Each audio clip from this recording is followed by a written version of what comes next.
शिराज ने मुझे कहा था कि मुस्तफ़ा को गोली मार दो, लेकिन मैंने गोली नहीं मारी बल्कि मैंने टॉस किया। मुझे इसको कहीं दूर ले जाकर इसे जला देना चाहिए। उसने ऐसे इंकशाफात अपनी ज़बानी किए हैं जो आप खुद उसकी ज़बानी सुने तो ज़्यादा बेहतर होगा। और कैसे एक मासूम नौजवान की जो कि पोश इलाके से था उसकी जान ली, उसने किस तरह ये वारदात को मनतकी अंजाम तक पहुँचाया। अरमुगान ने अपनी ही ज़बानी ये सारे इंकशाफात किए हैं जो उसने वारदात की थी।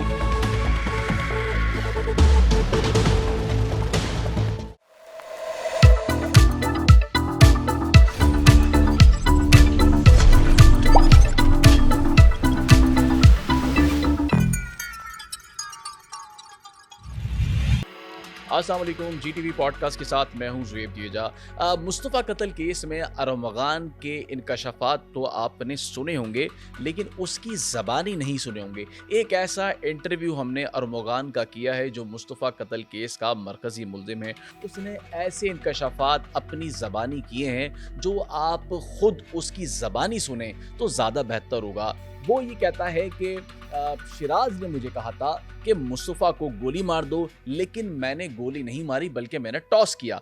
जब मैंने टॉस किया तो उसमें ये आया कि मुझे इसको कहीं दूर ले जाकर इसे जला देना चाहिए। और उसने ऐसे होशरबा इंकशाफात किए हैं जो आपने इससे पहले कभी नहीं सुने होंगे। बहुत सारी बातें तो ज़रूर हुई हैं, लेकिन कभी अरमगान मंज़िर आम पर नहीं आया। ये पहली मर्तबा है कि GTV पॉडकास्ट में उसे मंज़िर आम पर ले आया है और एक तवील इंटरव्यू किया है उसका, तकरीबन कोई आधे घंटे से ज़ायद का। मैं चाहता हूँ कि पहले आप वो इंटरव्यू सुने कि वो इंटरव्यू में जो खुसूसी उससे लिया गया है उसमें वो क्या बताता है कि उसने किस तरह ये वारदात को मनतकी अंजाम तक पहुंचाया और कैसे एक मासूम नौजवान की जो कि पोश इलाके से था उसकी जान ली। पहले ये इंटरव्यू देखें आप। नाम है मोहम्मद अरमगान कुरैशी। मैं खैबान मोमिन पे रहता हूँ, DHA face 5, 7th street, house number 35। इस साल जब न्यू ईयर शुरू हुआ था, न्यू ईयर पे मेरे घर पे पार्टी हुई थी। मेरे घर पे पार्टी में एक पुरानी मेरी जानने वाली लड़की ज़ुमा जिसका नाम है, वो भी मौजूद थी। उसके साथ मतलब मेरे थोड़ा बहुत उसके साथ फिजिकल रिलेशन भी था। तो न्यू ईयर नाइट पे वो मुझे बेसिकली उन्होंने बियर वगैरह पी थी और वीड वगैरह पी थी और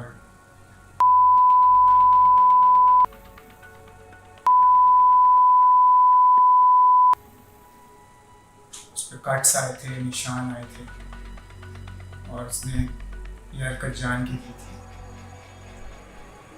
न्यू ईयर नाइट पे मैंने उसके साथ कुछ किया नहीं, क्योंकि उस दौरान घर पे बहुत सारे लोग आए हुए थे। मैंने कहा इस वक्त मैं कोई तमाशा वगैरह नहीं क्रिएट करूँ,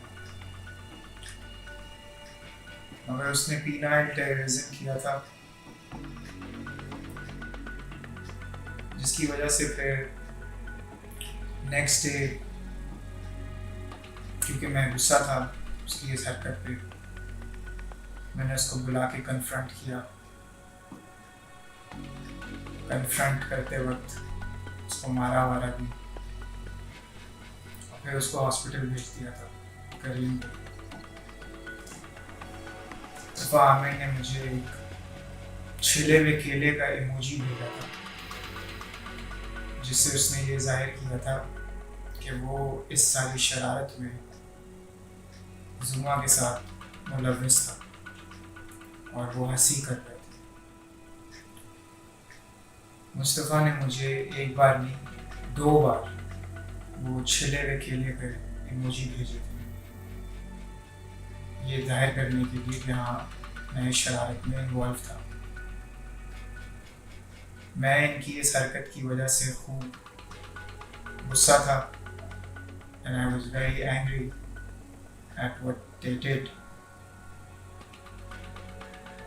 मैं इतना गुस्सा था इनकी इस हरकत की वजह से कि मैं नेक्स्ट डे खुद निकला था सुबह मुस्तफ़ा को ढूंढने कि वो मुझे कहीं भी मिले तो मैं उसको कन्फ्रंट करूँ इन चीज़ों को।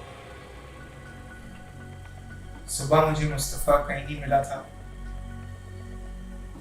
मैंने फिर उस वक्त फैसला लिया कि बस इनको मैं छोड़ूं और मैंने अल्लाह पर छोड़ दिया सब कुछ। शाम के टाइम जब मैं अपने घर पे बैठा हुआ था तो मुस्तफ़ा की खुद कॉल आ गई। वो फिर आया मेरे घर पे क्योंकि मुझे वैसे ही उसको कन्फ्रंट करना था। मेरा एक और दोस्त शिराज, उसको मैंने बुलाया था ताकि मेरे साथ वो रहता जब मैं उसको, जो इन्होंने ये शरारत की थी मेरे साथ, उस पर कन्फ्रंट करता। तो फिर मैं मेरे ऑफिस से मैं बाहर लेके गया था। मेरे पास डंडा एक था, उस डंडे से मैंने उसको मारना स्टार्ट किया। उसकी इस शरारत की वजह से भी मैं गुस्सा था उस पर और उससे पूछने के लिए कि ये तुमने क्यों की हरकत। इस दौरान मेरे साथ शिराज भी मौजूद था जब ये हो रहा था घर पे। मुस्तफ़ा मेरे घर पे जब था, जब मैं उसको मार रहा था उसको डराने के लिए कि वो मुझे बताए सारी चीज़ें, क्यों किया उसने, क्यों किया, क्यों नहीं किया, वो नहीं बता रहा था।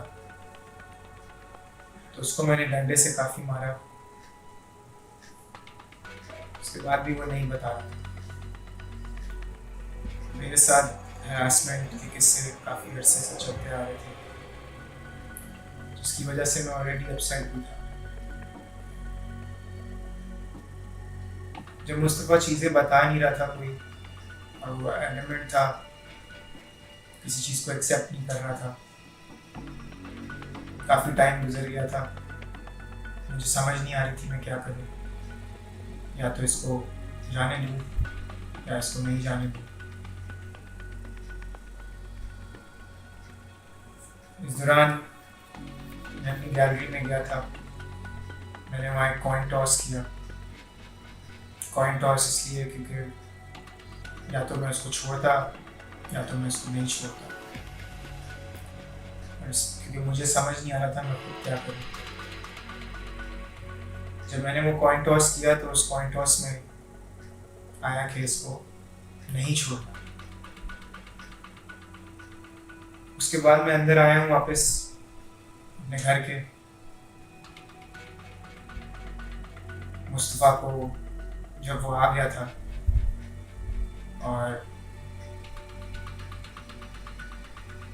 मैं खुद उन दिनों बहुत ज़्यादा अल्कोहल भी कंज्यूम करता था और नशे भी करता था, लेकिन खैर जब वो टॉस आया, मैं अंदर आया वापस, मुस्तफ़ा फिर भी एक्सेप्ट नहीं कर रहा था चीज़ें। मैंने उसको फिर उठाया वहाँ से। शिराज मेरे साथ मौजूद था, उसके अपने पाँव बांधे, चीज़ें बांधी। मुझे कुछ पता नहीं था कि मुझे इसका क्या करना चाहिए अभी और किस तरह इसको डिस्पोज ऑफ करें। मैंने गूगल मैप्स खोला, मुस्तफ़ा अपनी गाड़ी में आया हुआ था मार्केट्स में। तो मेरे दिमाग में यही आया कि कहीं इसको गाड़ी में लेके जाके कहीं ना कहीं इसको डिस्पोज ऑफ कर।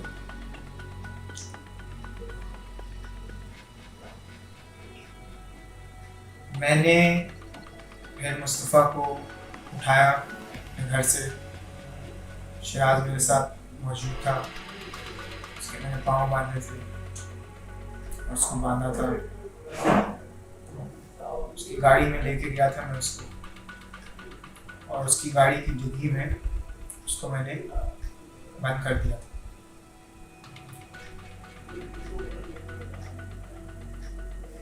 उस वक्त फिर मैं सोच रहा था कि इसको कहाँ लेके जाऊँ,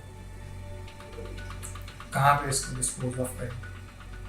मैंने गूगल मैप्स खोले थे गूगल मैप्स खोल के मैं देख रहा था कि कौन सी ऐसी जगह होगी जहाँ पे ज़्यादा पॉपुलेशन ना हो और वीरान या सुनसान हो। तो वहाँ मैं अपने फ़ोन में जो पॉइंट कर रहा था चीज़ें, वहाँ पे हब की एक लोकेशन आ रही थी जो बिल्कुल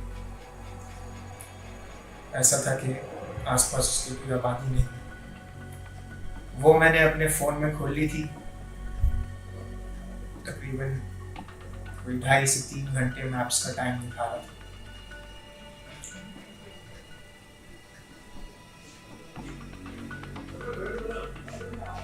मैप्स मैंने अपने फ़ोन पे ऑन कर दिए थे ऑफलाइन, उस पर डेटा चल नहीं रहा था।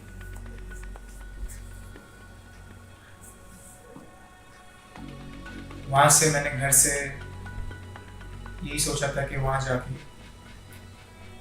डिस्पोज ऑफ कर दूँगा और गाड़ी को भी हम जला देंगे। मैंने पेट्रोल उठाया घर से, 1.5 लीटर बॉटल का हाफ था, वो मैंने साथ रख लिया था और अपने साथ मैंने कैश भी रखा था कि रास्ते में अगर कोई रोके या कुछ हुए तो वो कैश यूज़ करके हम आगे जा सकते। पेट्रोल मैंने रखा गाड़ी में और मेरे पास गन भी थी, वो भी मैंने सिक्योरिटी के लिए साथ कैरी कर ली थी। शिराज मेरे साथ था इस दौरान। गाड़ी में खुद ड्राइव कर रहा था। हम अपने घर से निकल गए उसकी गाड़ी में, मुस्तफ़ा डिग्गी में था। जब हम निकले घर से, मैं मैप्स फॉलो करता हुआ गया हूँ, जो भी मैप्स हमें जहाँ से भी जा रहे थे। तो हम बलूचिस्तान की एक जगह पर पहुँचे थे जो कि एक वीरान जगह थी। वहाँ पे मैप्स एंड हो गए थे जब हम वहाँ पहुँचे। रास्ते में हमें कोई भी रुकावट नहीं आई, किसी भी नाके ने नहीं रोका, कुछ भी मसला नहीं हुआ था और हम डायरेक्ट वहाँ इजीली पहुँच गए थे। जब हम वहाँ लोकेशन एंड हो गई थी, उसके बाद हम देख रहे थे कि कहाँ पे मुझे ऐसी जगह मिले जहाँ पे हम गाड़ी को खड़ा कर दें। ढूंढते ढूंढते फिर हमें एक अंदर ऐसी जगह मिली जहाँ रोड से भी किसी को नज़र नहीं आता और गाड़ी भी अंदर जाके पार्क हो गई थी।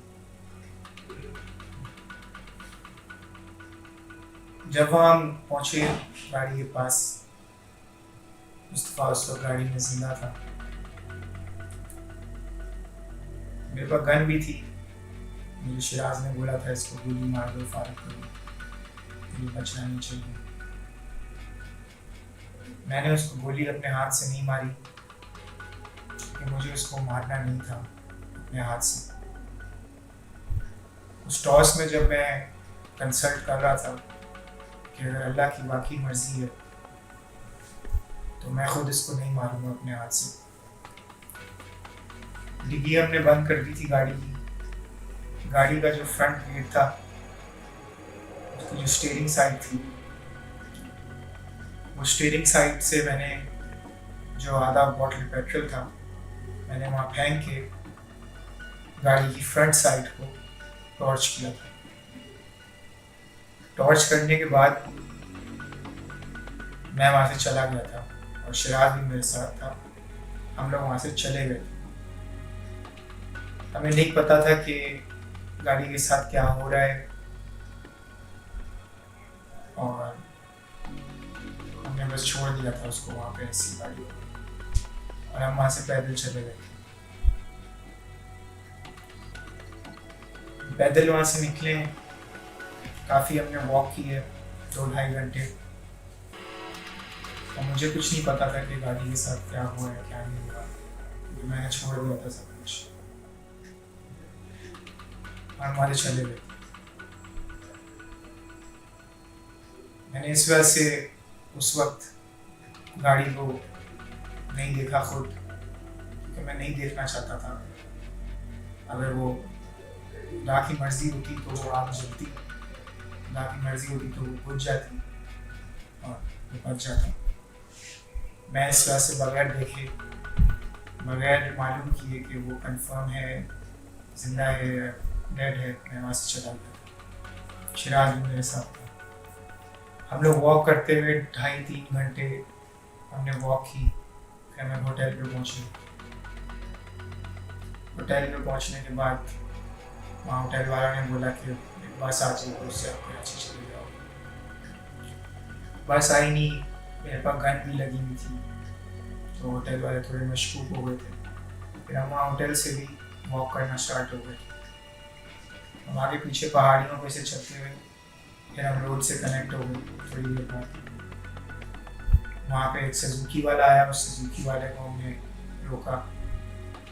सुजुकी वाले को रोक के उसके साथ हम वापस घर आ गए। मुझे जब हम घर पहुँचे तो तब तक हमें नहीं पता था कि मुस्तफा के साथ क्या हुआ है, क्या नहीं हुआ। ना ही मैंने किसी को इन्फॉर्म किया था। उसके बाद कुछ दिनों बाद मैं पंजाब चला गया था। पंजाब जाने के बाद क्योंकि मैं वैसे ही हरास हो रहा था अर्से से, और मैं इस वजह से शहर से भी मूव करना चाह रहा था, अपने ऑफिस से जो अपनी चीज़ें दूसरे शहर में। तो मैं फिर उन कामों के लिए पंजाब से निकल गया था। पंजाब और गिलगित बल्तिस्तान, वहाँ मेरी गाड़ी भी पार्क थी। वहाँ से मैंने अपनी गाड़ी उठाई और फिर मैं वापस सिंध की तरफ आया, कराची की तरफ, अपने इसी घर में। तो मैं इस घर में आया, फिर 1-2 दिन मैं वहाँ वेट, 1-2-3 दिन, 3 दिन हुए थे मुझे आए हुए वापस।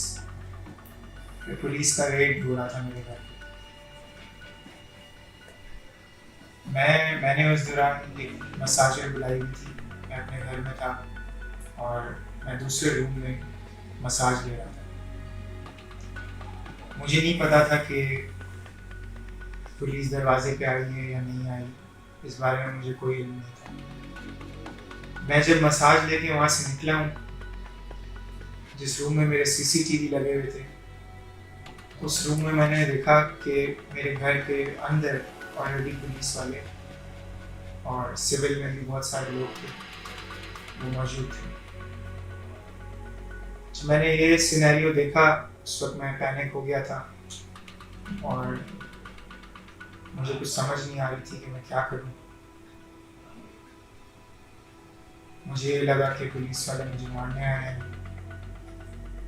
और मुझे कुछ नहीं पता था कि उस वक्त किस वजह से पुलिस आई है। मुझे मारने आए हैं या मुस्तफा के चक्कर में आए हैं या किसी और इशू के चक्कर में आए, मुझे उससे नहीं आइडिया था।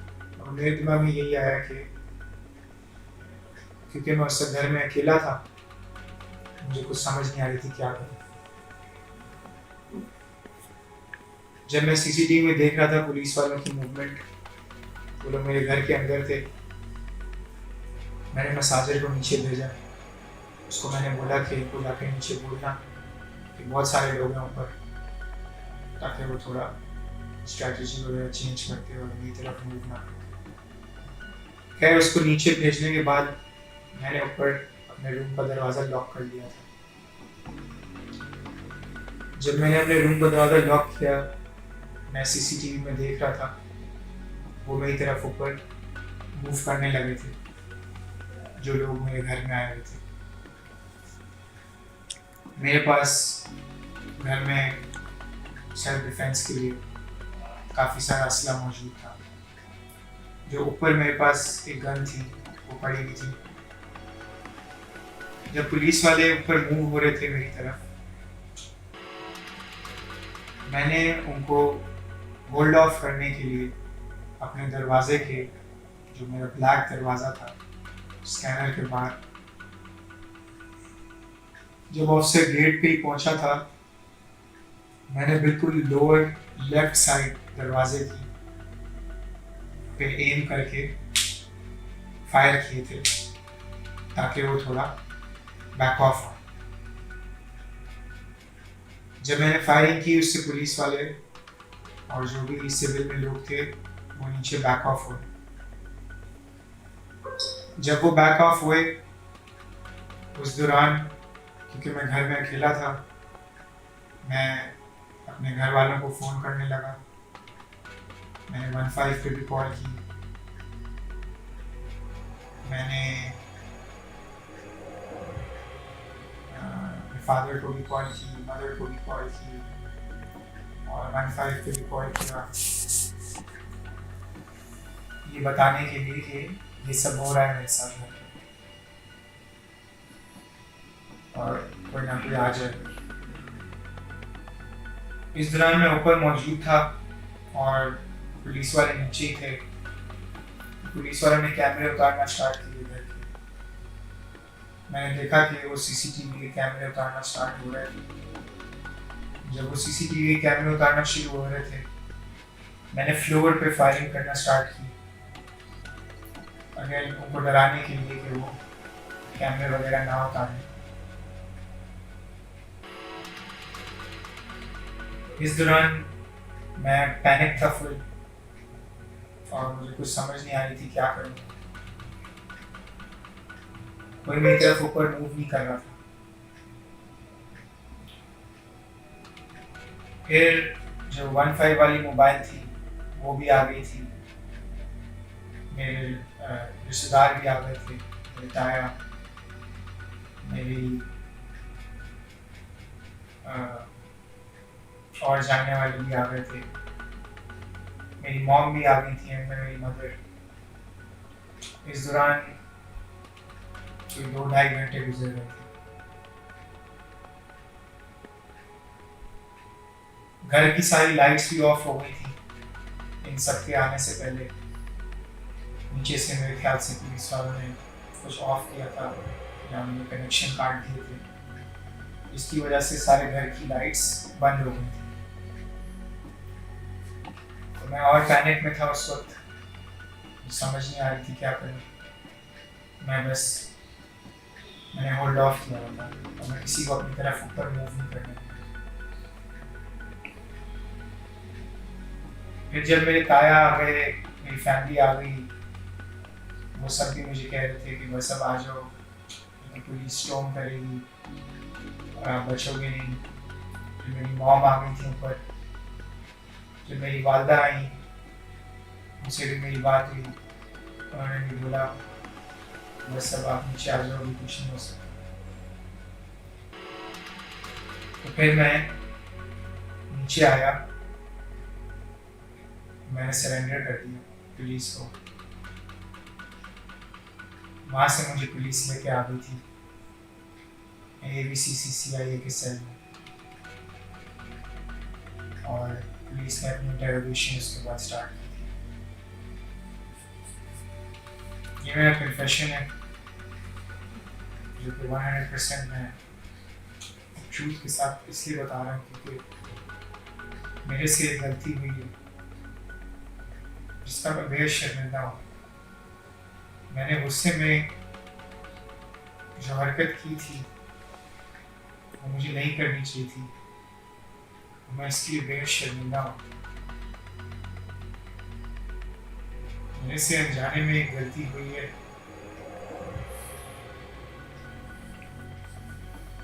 जिसका मैं बहुत शर्मिंदा हूँ और मुझे तैश में आके, गुस्से में आके इतनी एक्सट्रीम चीज़ें नहीं करनी चाहिए थी।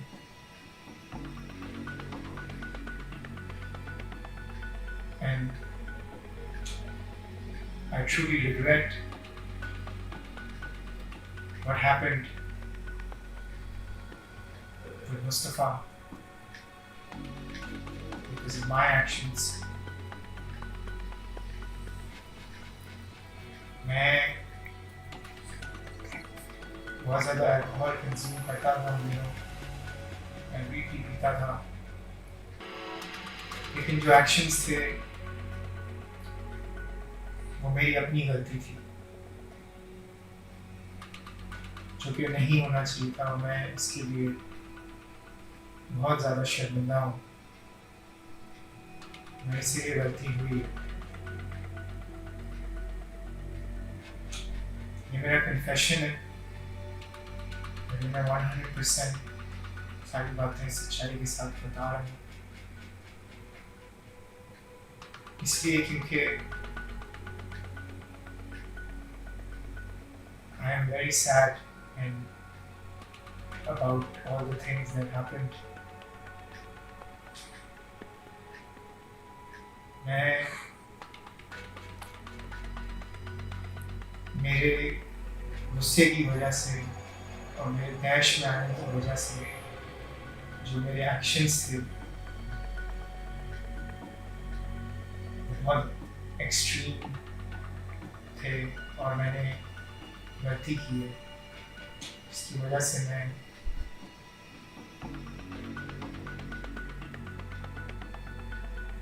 बहुत रिग्रेट फील करता हूँ।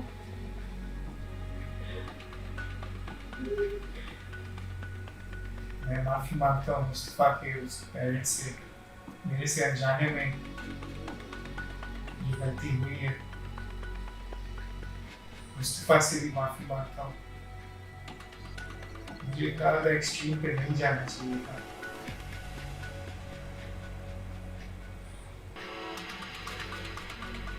बट जो सर्कमस्टांसेस थे, जो चीज़ें हो रही थी मेरी अपनी लाइफ में भी, और उन इवेंट्स की वजह से जो इन लोगों ने किए थे, उसकी वजह से मेरे से ये गलती हो गई। मुझे इतने एक्सट्रीम मेजर्स अपने हाथ में नहीं लेने चाहिए थे।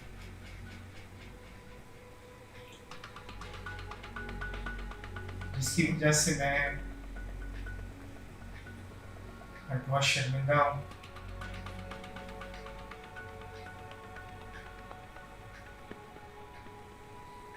और मैं अल्लाह से सिर्फ माफ़ी मांगता हूँ, और मैं दुआ करता हूँ कि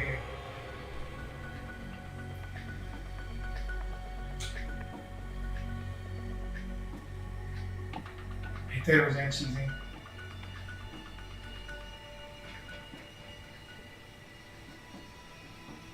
और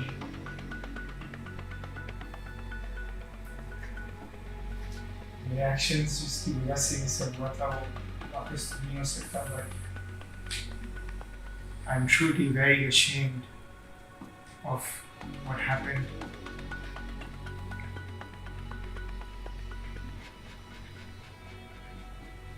But ये मेरा confession है, जो कि मैं बिल्कुल 100% सारी बातें सच्चाई के साथ बताएंगे। इंटरव्यू आपने सुन लिया होगा कि पहले किसी को जान से मारना और फिर उसके बाद माफ़ी मांग लेना माफ़ कत्ल के केस में कैसे किया जा सकता है। वो माँ जिसका लखते जिगर था उसने तो साफ इनकार कर दिया है कि मैं अरमुगान और शिराज को माफ़ नहीं करूँगी जब तक उसे फांसी पर नहीं चढ़ा दिया जाएगा या फिर उसे सख्त से सख्त सज़ा नहीं सुनाई जाएगी। अब अरमुगान ने अपनी ही ज़बानी ये सारे इंकशाफात किए हैं जो उसने वारदात की थी, यानी कि किस तरह ज़ूमा से ये वाक़या शुरू हुआ, न्यू ईयर पार्टी से, और फिर किस तरह ये बलूचिस्तान में जाकर जो है वो ख़त्म हुआ। और फिर सबसे बड़ी बात यह है कि वो अपने इस किए गए गलती की माफ़ी भी इस इंटरव्यू में जो हमने लिया है उसमें मांग रहा है कि मुझसे गलती हो गई, मैंने मुस्तफ़ा का कत्ल कर दिया, जबकि मैं उसे मारना नहीं चाहता था, बल्कि मैं ये चाहता था कि जो वो मुझे ज़ूमा के साथ मिलकर तंग कर रहा है, क्योंकि मैं ज़हनी तौर पर पहले ही बहुत ज़्यादा परेशान था, तो मैं सिर्फ इसका बदला ले लूँ, मैं रेवेंज लेना चाहता था, लेकिन मुझे ये नहीं पता था कि मैं उसकी जान ले लूँगा। अब ये जो उसका इंटरव्यू है ये इतना पुख्ता है, इसके लहजा इतना पुख्ता है, इसने एक बयानिया जिसको कहते हैं वो बनाया हुआ था जब ये इंटरव्यू दे रहा था कि किस तरह से इंटरव्यू देकर मैं ये हमदर्दी हासिल कर सकूं उनके वालिदैन से, जिसमें वो मुसलसल कह रहा है कि मैं मुस्तफ़ा के वालिदैन से भी माफ़ी मांगता हूं कि मुझसे गलती हो गई। इस गलती को गलती कहा जाए या फिर इसे या इसके बदले ये कहा जाए कि इसके बदले आपसे गलती हुई, अब इसके बदले आप सज़ा भुगतो। ये एक बहुत बड़ा अलमिया है कि एक कातिल किसी को कत्ल करने के बाद मुसलसल माफ़ी मांग रहा है। ये इंटरव्यू आपने इससे पहले नहीं सुना होगा। तो GTV पॉडकास्ट के साथ ज़ुहैब जिएजा को दे इजाज़त। अल्लाह हाफिज़।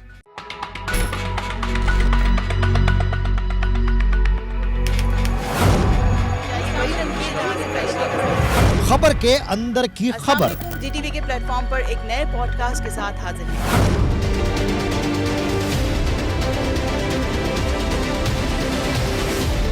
कब कैसे कहां क्या हुआ, वो केस है जिसका फैसला दुनिया में हो गया। एक वॉइस नोट मुस्तफा का सामने आया था जिसमें वो राफे को बुला रहा था। बाप की कंडीशन ये होगी और उसकी परवरिश और तरबियत ये होगी तो फिर उसका अंजाम यही होगा जो हम सब देखें। जो सब छुपा रहे हैं हम बताएंगे। असलहा, क्या ये वही टंकी है जहाँ से पहले भी एक असलहा निकला था? गैंगस्टर्स के साथ इसका गठजोड़ है। इनका जो माल होता है या ये पकड़े जाते हैं तो ये बीच में आके अपना किरदार अदा करती हैं। अकेले बेटे को छोड़ा हुआ था शहर में दंदनाने के लिए तो उसने फिर किया ना कांड। बेनजीर भुट्टो आने वाली है यूनिवर्सिटी में इलेक्शन के वक्त, नहीं छोड़े क्या बेनजीर भुट्टो। अगर औरत को भी इसी तरह हक होता कि जब चाहे निकाह तोड़ ले, मुझे एक बात का जवाब दे, मियां बीवी में और बॉयफ्रेंड गर्लफ्रेंड में फर्क क्या है? इस ऑपरेशन के अंदर सिक्योरिटी फोर्सेस के कुछ जवानों ने अपनी जानों का नजराना भी पेश किया। लेडीज को जिस दिन पैसा आएगा पहले बात तो वो ज्वेलरी की दुकान पे जाएगी, वो सोना बनाएगी। मर्द की कमजोरी जब पैसा आएगा दूसरी शादी करेगी। मंजी ठोक देती, घर में आकर फिर वो प्रेस कॉन्फ्रेंस करके गए मंजी हैं ठोक।